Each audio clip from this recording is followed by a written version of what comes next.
All righty. So here we go. So we're just going to again prove. Let's call it, let's see. Let's go with that. I like that one. Which real number functions define a linear transformation? So we're specifically, now that we know what function, let's define the numbers that can go into it. So here we go. So this will be which real number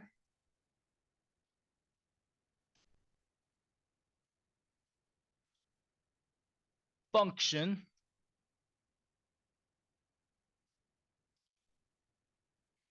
define a linear function.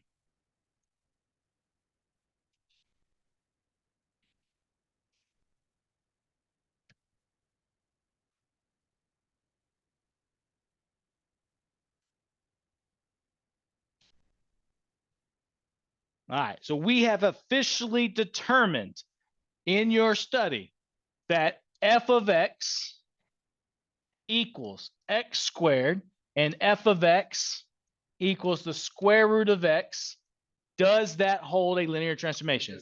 It does not. You just saw that on the warm-up. So these do not.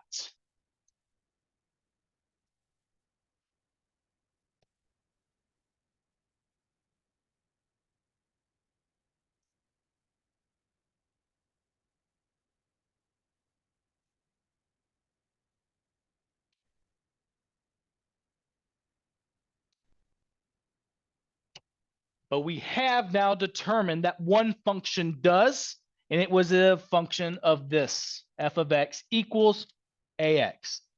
This is the only function we have seen in our 2-week study to determine that this holds linearity, which makes sense because it is a linear function, but we also found out not all linear functions hold linearity. We don't need that plus b. So now that you know this, let's prove this. If this truly does hold linearity, no matter what value I choose, I should be able to prove the additive property and the multiplicative property. So let's do that now. So in the additive property,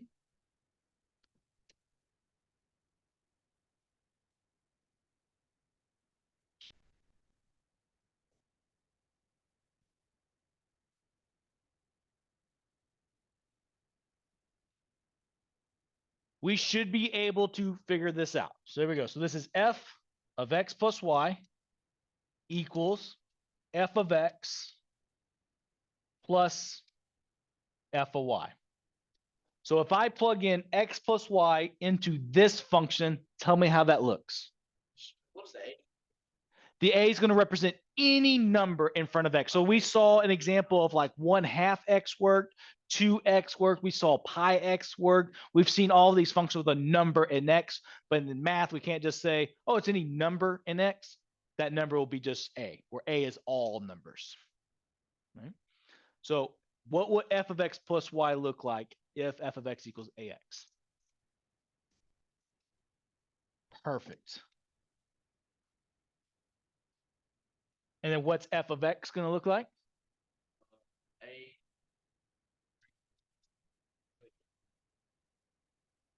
Just ax. Good. Plus ay. Very good. All right. And we just want to show, do these two things equal? Well, in algebra class, how do I simplify the left side?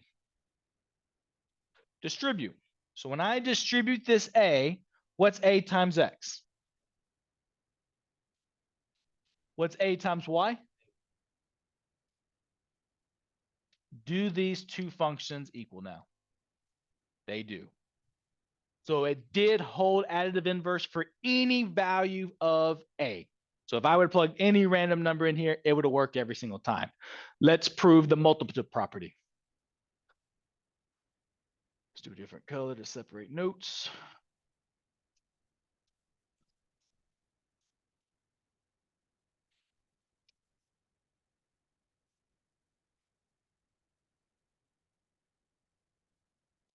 All right, so there we go. So I need to prove this case.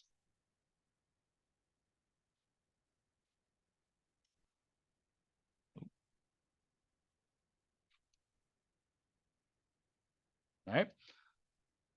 So on the left side, what would f of kx be, given that f of x is equal to ax?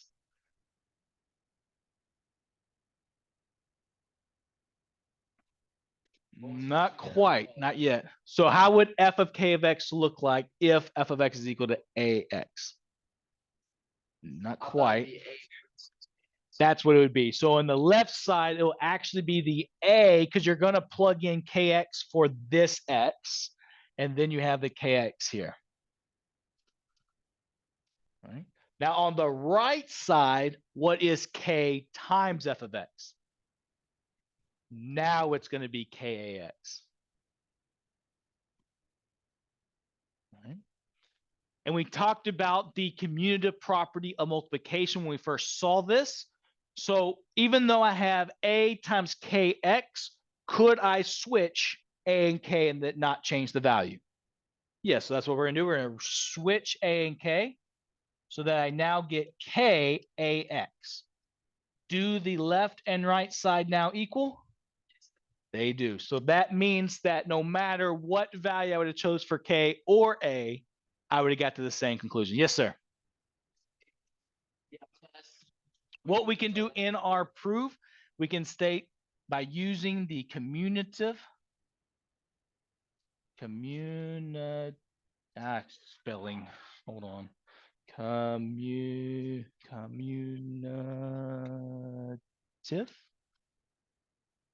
property.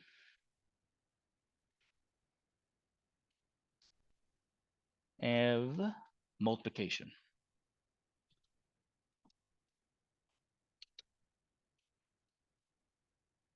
So that's a good point. To be specific to our readers, we're able to do that because of the commutative property of multiplication, which is something you learn like 6th or 7th grade, applied again in algebra 1, and you just see over and over again.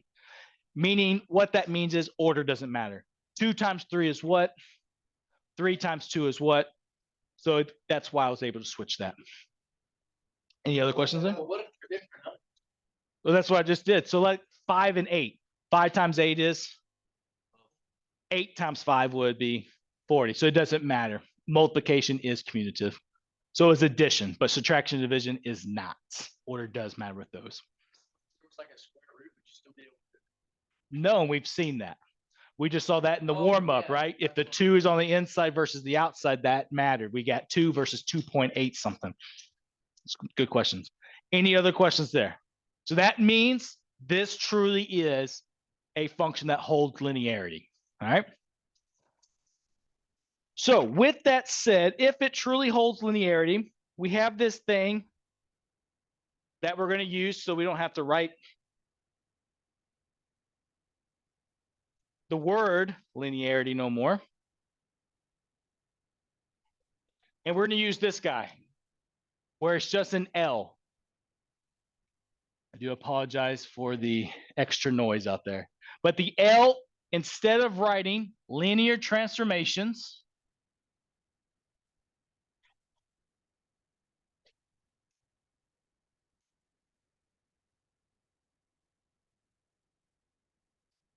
I'm now just going to use the word, or sorry, the letter L. One thing you'll learn about mathematicians, we are lazy. We do not like writing. So we will turn words into letters and symbols.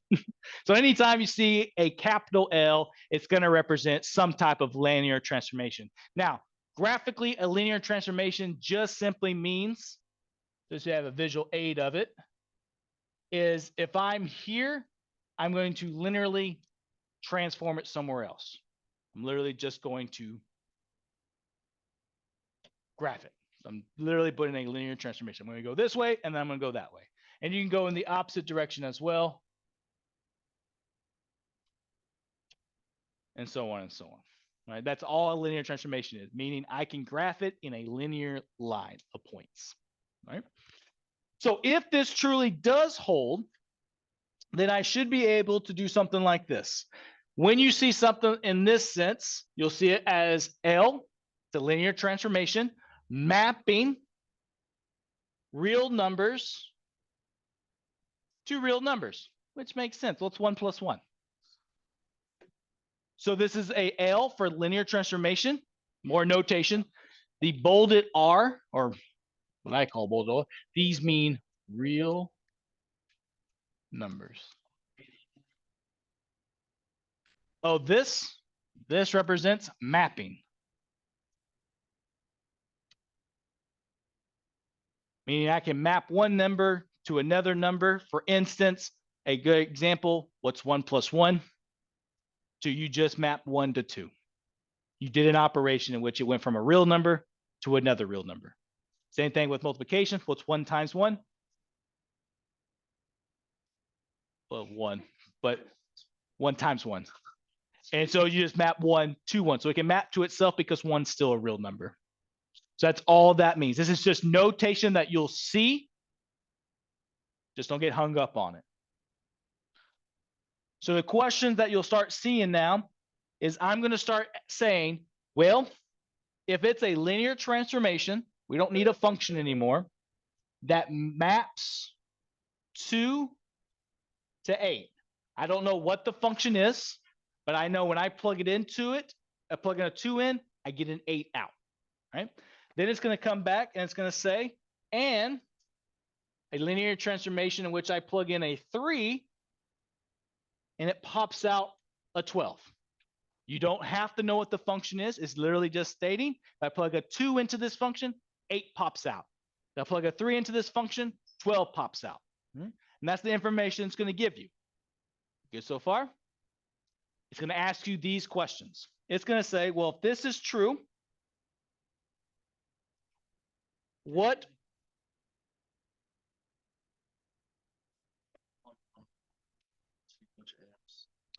Oh, well, why is the notes like that?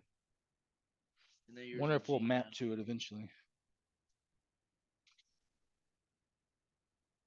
They must be denoting the function then. What is? They give it a name Oh, instead of just a random linear function.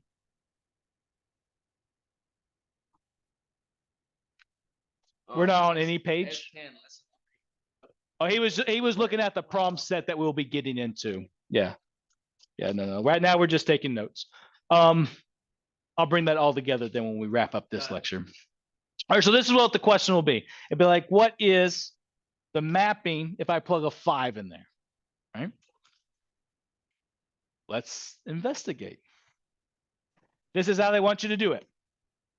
If 5 is the map onto a real, that means it holds the additive property so that this guy will also equal two numbers that happen to add to 5. What happens to add to 5? 3 and 2. So we're able to do this because it's a linear transformation and we know it's going to hold linearity or hold the additive property in linearity. So I can then break down, have I changed this question? No, 2 plus 3 is 5. I split it up in a way because using the additive property, I now know that this is going to be the same thing as L2 plus L3. Right? We're using L's, the book's using F. We started off with F. It's going to be the same concept. So I basically, since I know it's linearity, you're told it is because it has the capital L. The 2 plus 3 is located here. I can then split it up as two separate functions, a 2 and a 3, and these equal because we just proved that at the beginning. Okay. So we're good with the notation so far. All right. Then you just go back and you just plug it in. What happened to be L2? 8. What happened to be L3? 12. So what does that give me? 20. So therefore, your answer is in whatever this linear transformation is, if 5 will map to 20. Numbers have come back. Right? We good? Let's do a lot more to make sure we're comfortable. All righty. Keep this going. And I want you to try to find out what L7 is, given now L5 as well. And we'll go with L8. I'll give you a couple minutes to see if you can use the information. So far, we know that 2 maps to 8, 3 maps to 12, and now 5 maps to 20. Can you make a combination to figure out 7 and 8? I'll give you a couple minutes. Process through it.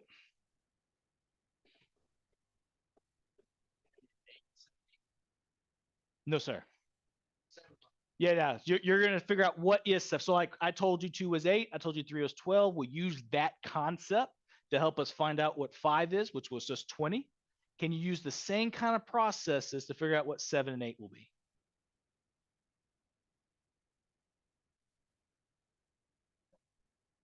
These 3 facts.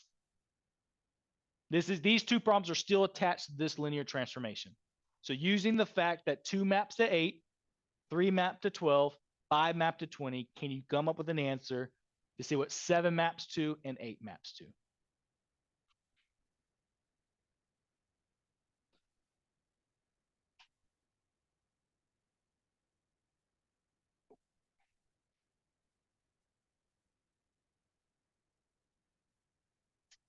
I'm totally good with y'all discussing between yourselves. That's okay. Don't act like you have to be quiet.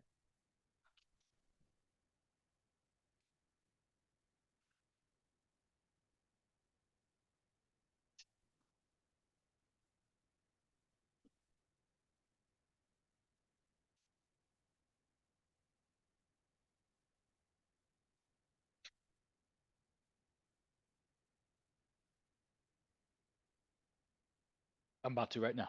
We ready to check? All right. Oh, okay. Sorry. I'll come over there. I'll give you some more time. I don't want to rush. Yes. And well, where's 8? Oh, you put verifying 7 was good first before doing. Okay. You're on the right steps. All right, ready? All right. L7. How can I split 7 up using 2, 3, and 5? 2 and 5. So I can rewrite this. Oh, I forgot to change the color. I can rewrite this as 5 plus 2, 2 plus 5. We know addition is commutative. Order is not going to matter. Therefore, this can then be rewritten as L5. I did not give myself enough room. Plus L2. What do we know L5 is equal to? 20. What do we know L2 is equal to? 8. And what's 20 plus 8? So therefore, 7 will map to 28. Whatever this function happens to be. We don't need to know it. This is the questions that were asked. We good with that? That makes sense? I need now more time to figure out L8 now that you understand L7. I'll give you a little more time. Give you 30 seconds.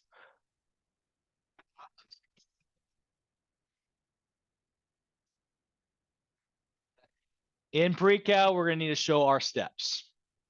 In pre-cal, the work is more important than the answer.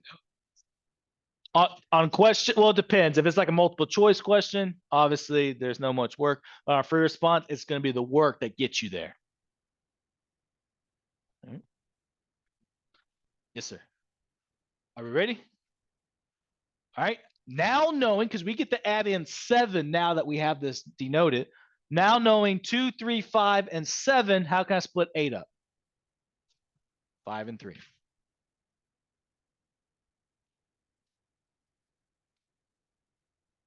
All right. So again, using 5 plus 3, using the additive property, I now know this is L5 plus L3. What is L5? 20. What is L3? What's 12 plus 20? 32. So that means that now 8 maps to 30. And the more you do, the more information you get and the more stuff you can actually go discover. We go with the additive property. Let's use the same concepts for multiple properties. So we're going to use these same numbers, but my screen's going to disappear. So make sure we got these numbers written down. So now the questions are, again, I'll just write off the 2 main ones. Well, no, y'all already have it.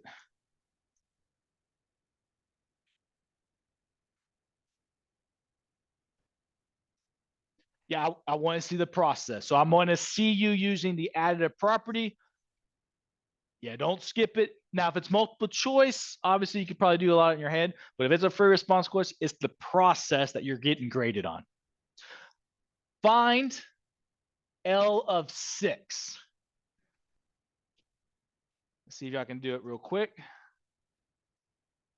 Are you able to make any Are we still combinations? expanding? Is this like a separate problem now? No, it's all together, huh? Oh, I like what you're thinking. You got ahead of me. I like it. Using the combinations that we got, 2, 3, 5, 7, and 8, is there any way to add any of those 5 numbers to get 6? No. Huh? Multiply them? Oh. Smart cookies. All right, that's not where I was going with it, but yes, that does work. You could do that L3 plus L3. Oh man, that's great. Okay, let's pretend we didn't know that, but that's good. That's yeah, okay. If it can't add 2 things together, what we can then use is use the multiple property, right? Randomly choosing a value that we can multiply it by.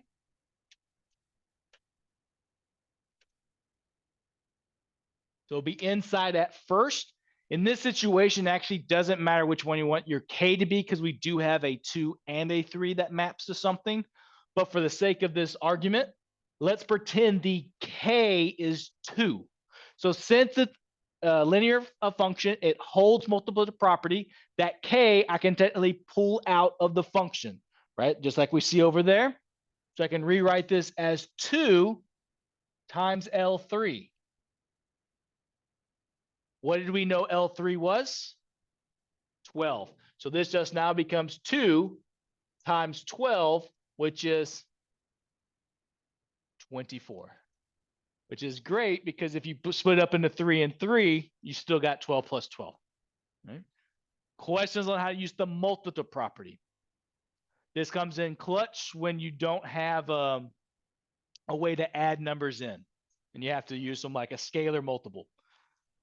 All right, work these next 2 out, but I want you to use the multiple property, even if there is a way to do it, the additive. So find L4.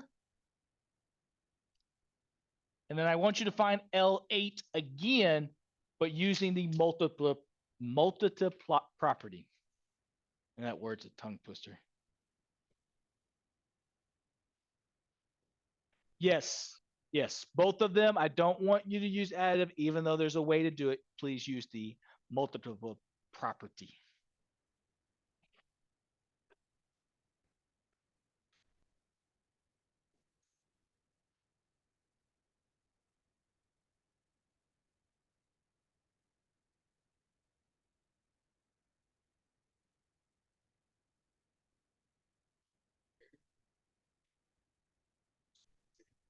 Keep it as multiplication and not exponent, since that is not what our properties tell us. Even though you could probably rewrite them in that sense, we're not going to go that direction. Good question, though.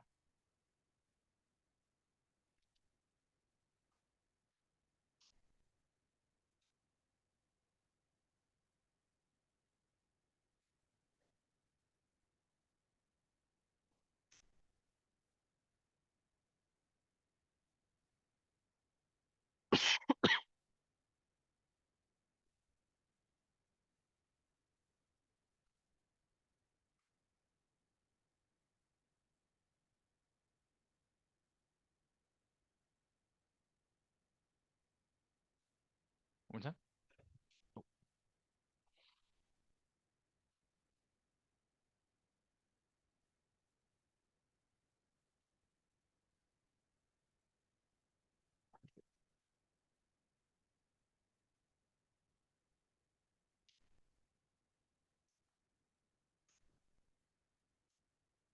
Yes, sir.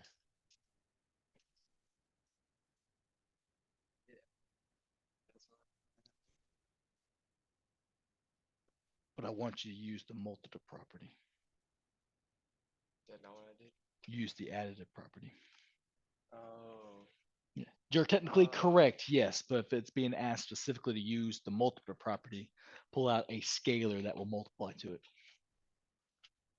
But your math, So you'll just get to the write same some plus conclusion rather than- all the times. Oh, you mean X as multiplication? Yeah. Sorry. Perfect. Yes. Are we ready to check it? Okay.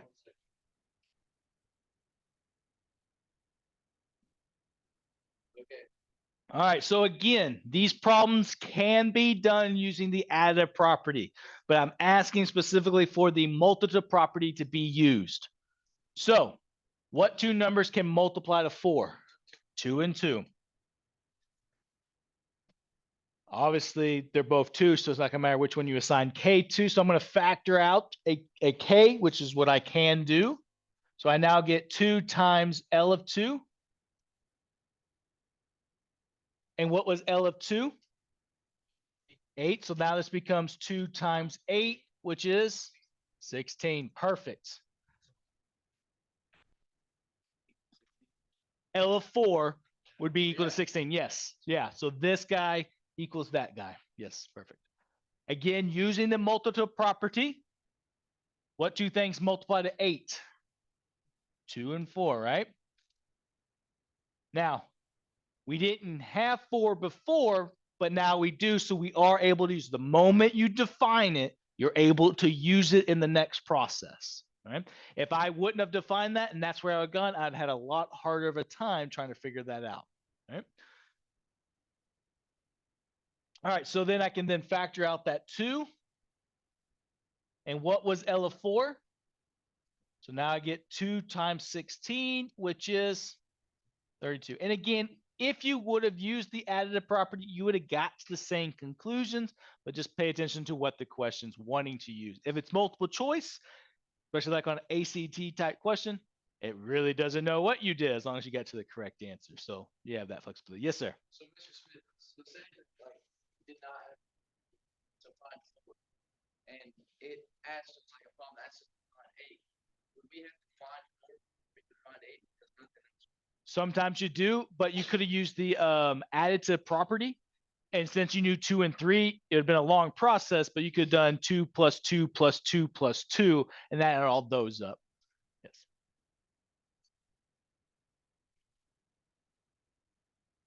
You could have because 2 is defined. Yeah. So an alternative way here is I could actually brought the 4 out. And what's L2 given to me as? 8. 8. So this then becomes 4 times 8, which is what? Still 32. So you still get to the same conclusion. I didn't even see that. That's awesome. Any other questions there on additive or multiplicative? Yes. How long do we got left in class? No, I can do one more. All right, we can do this real quick though. This is going to be the opposite property. 10 more? Sure. All right, this is called the opposite property. When you think of opposite with numbers, what do you think? Negatives, very good. Again, using the same numbers, L2, L3, all the stuff we've been using. What if I were to ask you to find L of -2? What do we know multiplies to -2?